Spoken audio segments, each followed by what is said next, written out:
Hello student, आज की video में हम इम्यूनोग्लोबुलिन देख लेंगे। यहाँ पे देखेंगे इसका structure, functions and classification. Okay, पहले देखते हैं इम्यूनोग्लोबुलिन होता क्या है। Immunoglobulin are diverse group of glycoprotein. ये ग्लाइकोप्रोटीन होता है। सिंथेसाइज कहाँ से होता है? Mature beta lymphocyte. ये बीटा लिम्फोसाइट से ये मैच्योर होता है, जो प्लाज्मा मेम्ब्रेन में प्रेजेंट, प्लाज्मा सेल में प्रेजेंट है। ठीक है, दे आर प्रेजेंट इधर फ्री फ्रॉम इन प्लाज्मा और अदर बायोलॉजिकल फ्लूइड। कभी कभी ये फ्री फॉर्म में मिलता है बायोलॉजिकल फ्लूइड में, प्लाज्मा में, और बाउंड होकर रहता है बीटा सेल से बाउंड होकर भी ये रहता है। ठीक है, where they act as a receptor for antigen. Antigen के लिए रिसेप्टर का काम करता है। Since these are the globulins which bind to specific antigen. Okay, specific antigen की तरह भी काम करता है। These are also refer to as antibody. इसको एंटीबॉडी भी बोला जाता है। ओके, देन देखते हैं इसका फंक्शंस। तो फंक्शन क्या आ जाएगा इसका? फंक्शंस में क्या क्या फंक्शंस करता है? यहाँ पे 5 फंक्शंस दिया हुआ है।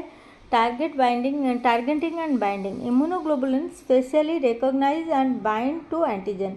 ये क्या करता है? रिकॉग्नाइज करता है एंड बाइंड टू एंटीजन भी करता है। रिकॉग्नाइज करके एंटीजन को बाइंड भी करता है। एंटीजन जो होता है foreign substance on the pathogens. ठीक है, then neutralisation. They can neutralise pathogen by preventing them from infecting cell. ठीक है, इन्फेक्टिंग सेल को क्या करता है? न्यूट्रलाइज भी करता है। Opsonisation. Immunoglobulins can coat pathogen making them easier for phagocyte cell. ठीक है, टू एनगल्फ एंड डिस्ट्रॉय। ये एनगल्फ एंड डिस्ट्रॉय करता है फैगोसाइट सेल को। Complement activation. Some immunoglobulin can activate the complement system. ये क्या करता है? एक्टिवेट करता है। Then cascade of protein that can enhance immune response and destroy the pathogen. ठीक है, पैथोजन को डिस्ट्रॉय भी करता है। और क्या करता है? Antibody depend cell mediate cytotoxicity. ठीक है, ADCC। They can target cell for destruction by NK cells and other immune cell. ये क्या करता है? टारगेट करके टारगेट सेल को डिस्ट्रक्शन भी करता है। इसको antibody dependent cell mediated cytotoxicity बोला जाता है। तो ये हो गया इसका फंक्शंस। देन आफ्टर हम देखते हैं स्ट्रक्चर कैसे होता है। तो ये आपका एक स्ट्रक्चर दिया हुआ है। ठीक है, यहाँ पे स्ट्रक्चर दिया हुआ है। स्ट्रक्चर, ये जो स्ट्रक्चर होता है, स्ट्रक्चर क्या क्या होता है इसका स्ट्रक्चर का कैरेक्टर। और immunoglobulin molecule 4 peptide chain which are bound to each other by disulphide linkage. ठीक है, यहाँ पे 4 पेप्टाइड चेन होता है जो डाइसल्फाइड लिंकेज के साथ बाउंड होता है। Out of the 4 peptide chain each immunoglobulin is comprise of 2 small peptide chain L chain and 2 large peptide chain H chain. यहाँ पे 2 स्मॉल पेप्टाइड चेन आप देख पा रहे हो, 2 small peptide chain and 2 large peptide chain. ये जो light है स्मॉल है, हेवी है तो लार्ज है। ठीक है, H चेन जो heavy chain and L chain large peptide chain, sorry small chain L chain जो लाइट चेन दिया है। ठीक है, each chain has 2 region refer as variable region and constant region. दोनों में वेरिएबल रीजन एक होता है एंड कांस्टेंट रीजन भी एक होता है। Each variable region has hyper variable sequence. यहाँ पे जो सीक्वेंस रहता है, यहाँ पे हाइपर वेरिएबल सीक्वेंस भी रहता है। And antibodies has Y shaped structure with 2 arms called Fab fraction and stem FC fragment. देखो वाई चेन स्ट्रक्चर पूरा ऑल ओवर ये वाई चेन का स्ट्रक्चर जैसे दिख रहा है, हमारा वाई चेन का स्ट्रक्चर है, जिसमें क्या होता है? फैब फ्रैक्शन एक है जो 2 आर्म्स होता है एंड स्टेम जो होता है FC फ्रैगमेंट जो होता है, यहाँ ये भी है FC फ्रैगमेंट, यहाँ पे देखो, एंड यहाँ पे वाई चेन है। ठीक है, Fab segment are link to FC segment with hang region. ये फैब सेगमेंट FC रीजन में कनेक्टेड है with hang region. Hang region, इस रीजन को हैंग रीजन बोला जाता है। ठीक है, हैंग रीजन। ये हो गया इसका स्ट्रक्चर। देन आफ्टर हम देखेंगे क्लासिफिकेशन। अगर इम्यूनोग्लोबुलिन, ठीक है, यहाँ पे इम्यूनोग्लोबुलिन का क्लासिफिकेशन अगर हम देखेंगे तो 5 क्लासेस में डिस्ट्रीब्यूट किया गया है। Immunoglobulin G, immunoglobulin M, IgA, IgD and IgE। 1 by 1 इसका फंक्शंस देखेंगे, इसका काम क्या होता है 1 by 1 हम देखेंगे। तो चलो स्टार्ट करते हैं। तो फर्स्ट है हमारा इम्यूनोग्लोबुलिन G। इम्यूनोग्लोबुलिन जी जो होता है, ये यहाँ पे जो स्ट्रक्चर दिया हुआ है ये है इम्यूनोग्लोबुलिन जी। तो ये जो इम्यूनोग्लोबुलिन जी होता है, G is the most abundant antibody isotype in the blood plasma. ये most isotype antibodies in the blood plasma मिलता है, accounting 70 to 75% of human immunoglobulins. ठीक है, 70 to 75% में मिल जाता है। आईजीजी क्या होता है? डिटॉक्सिफाई। इसका फंक्शंस क्या होता है? Detoxify harmful substance and is important to recognization of antigen antibody complex by leukocyte and macrophage. ये क्या करता है?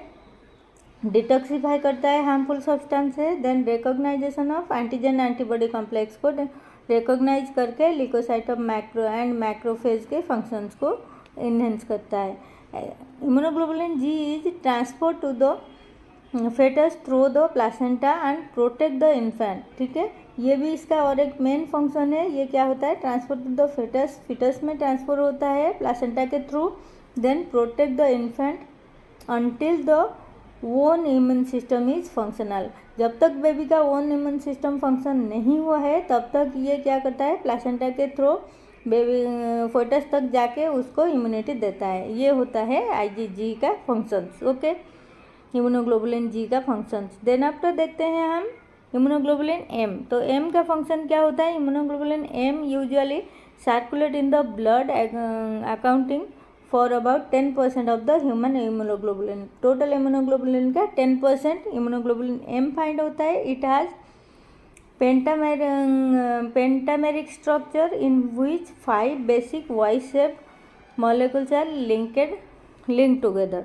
ठीक है, यहाँ पे आप देख पा रहे हो, यहाँ एम जो होता है ये पेंटामेरिक स्ट्रक्चर होता है। यहाँ पे एक इसका 5 आर्म से जॉइन टुगेदर होता है। Beta cell produce IgM first in response to microbial infection antigen invention. ठीक है, ये बीटा सेल क्या करता है? प्रोड्यूस आईजीएम फर्स्ट प्रोड्यूस करता है रेस्पॉन्स टू माइक्रोबियल इन्फेक्शन से। ये आपको पहले रेस्पॉन्स करता है माइक्रोबियल इन्फेक्शन को। Then although IgM has lower affinity for antigen than IgG. Immunoglobulin G से ये लोअर एफिनिटी रखता है। It has higher avidity for antigen. ठीक है, ये इसका जो बॉन्ड होता है ये स्ट्रॉन्ग होता है, एविडिटी होता है strong, higher avidity for antigen. Antigen के लिए ये हायर एविडिटी रखता है because it pentameric and hexameric structure, कभी कभी ये हेक्सामेरिक स्ट्रक्चर में भी अवेलेबल होता है।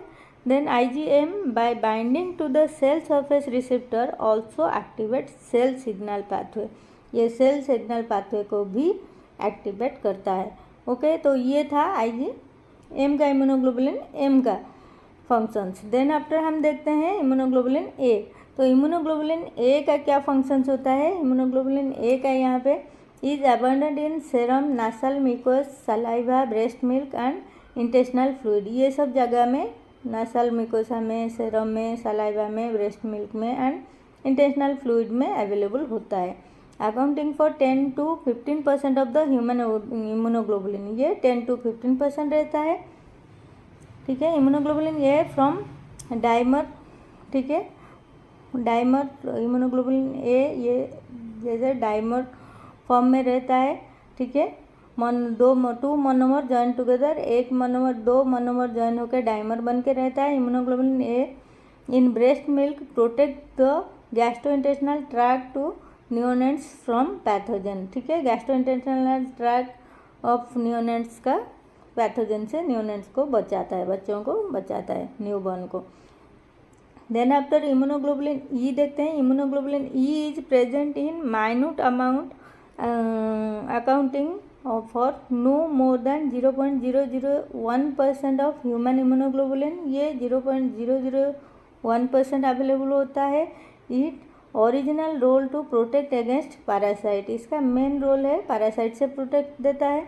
Then in region where parasitic infection is rare, immunoglobulin E is primarily involve in allergy.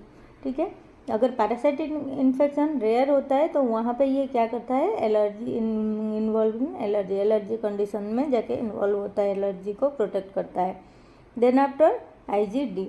D में क्या होता है? IgD account for less than 1% of human immunoglobulin. ये हमारे पास 1% होता है इम्यूनोग्लोबुलिन।